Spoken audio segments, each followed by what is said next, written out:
Imagine transforming from amateur to professional artist in just 30 minutes a day during your lunch break. I've spent the last 4 years studying what makes talent seemingly explode overnight, and I've discovered 5 key things that have helped thousands of my art students supercharge how fast they're able to make progress with their art despite busy schedules and limited time to practice. Let's start by looking at a strategy that can help you level up overnight.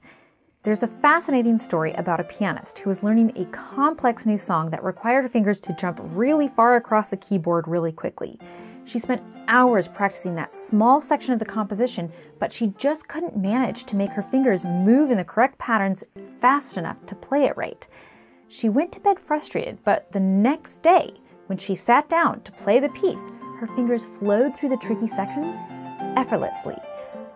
So what was the secret to her sudden jump and ability to play that complex piece?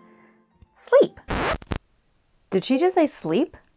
Okay, let me explain. Learning a new skill starts in your brain.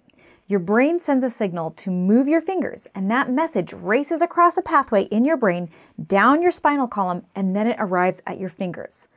The first time that signal runs down that pathway, it's like tramping through a field of really tall grass. It's hard and slow moving. Now, the more you go down that same path, the more beaten it becomes. That grass gets flatter. It's easier and faster from the signal to get from your brain to your fingers. But that doesn't explain how the pianist was able to go from overgrown field to beaten path overnight. Well, research has found that one of the key functions of sleep is helping our brain make those paths. While you're dreaming, your brain is creating new connections and it's making that path more defined and easier to travel. Sometimes getting better at drawing doesn't actually require more effort from you. You just need to take a nap. Of course, you still need to do some practice to help create that path. And if you have limited time, you need to make the most of the practice sessions that you've got. I used to start my drawing sessions by researching ideas for what I wanted to draw or scrolling Pinterest for reference images. And by the time I was ready to start drawing, I'd have about 5 minutes left before I needed to pack up and leave for work. One day, desperate to get more drawing time in, I agreed to join some friends in a month-long drawing challenge. And to prepare, I spent a day creating a list of all the ideas I'd like to draw for the challenge. Then I gathered all of my inspiration and reference images into a single Pinterest board. Every day during that challenge, I simply picked an idea off of that list that I had already made. And instead of wasting time searching for fresh inspiration, I limited myself to the Pinterest board that I'd previously prepared. This simple, kind of obvious tweak meant that my drawing sessions got way more productive because I actually spent the entire time actually drawing. Have you heard the phrase, work smarter, not harder? Well, there's actually different ways to practice drawing that'll help you improve much faster than others, and it'll make it much easier. Several years back, I wanted to get better at drawing people. I figured that the best approach would be to do a 30-day challenge where I draw one face every day. I set my alarm clock half an hour early, I cleared out a dedicated space in my living room so I could sit down and draw every morning, and I got to work. Fast forward to the end of the challenge, and my improvement was barely noticeable. I'd spent an entire month practicing, but some of my drawings that I'd done earlier in the month came out better than some of the ones I did towards the end of the month. A few years later, I decided to take another stab at it. Only this time, in just a handful of drawings, I was able to go from drawing people like this to this. Why was I able to make so much faster progress this time around? There's 2 major changes that I made to the way that I practiced. The first thing that helped me explode my skills was I used the same training technique that's used by world-class athletes, and it's called chunking.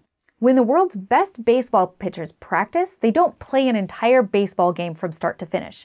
They'll spend an entire training session just practicing a specific type of pitch, just fastballs or just curveballs.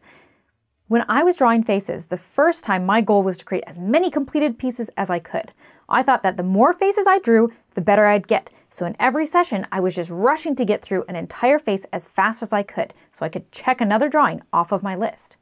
The second time around, instead of trying to create finished pieces, I focused my sessions on studying each feature of the face. Eyes, hair, noses. Noses were especially difficult for me, so I spent an entire session just filling a page with noses. In my first attempt, when I did that 30-day challenge, I drew 30 noses over the month, but I did it fast and I did it sloppy. The second time around, I made more progress on drawing noses in a single drawing session. Now, these studies weren't necessarily pretty. They weren't something I wanted to share on social media, but by focusing on just 1 or 2 new skills at a time, it meant that I was able to master that skill way faster. I'm an independent person, so the first time around, I just tried to figure out how to draw faces on my own way. The second time, I decided that I should maybe learn from artists that were already good at drawing faces. I studied their art and learned their techniques. The way that they approached drawing faces was so different from the way that I had been trying to do it, I realized I could ignore half the things I was doing and get better results more consistently. In fact, it inspired me to create a digital illustration program to help transform aspiring artists to professional level illustrators in as little as 10 weeks. Because just trying to figure it out on my own was like trying to reinvent the wheel. Learning from someone who had already gone through the struggles of trying to figure it out sped up my results exponentially. And there's a link in the description if you want to learn more about my illustration program. Have you ever wondered why some days drawing feels like a struggle, while on others it just flows through you effortlessly?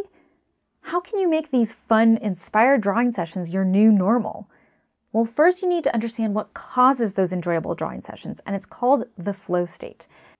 The flow state is when you are so deeply absorbed in a task that all distractions fade away and you lose track of time. Like when you sit down to draw and you suddenly look up and it's, oh my gosh, an entire hour has passed by. You had no idea. Experiencing a flow state not only feels really good, but that enhanced concentration leads to much more productive drawing sessions. But how do you get into a flow state?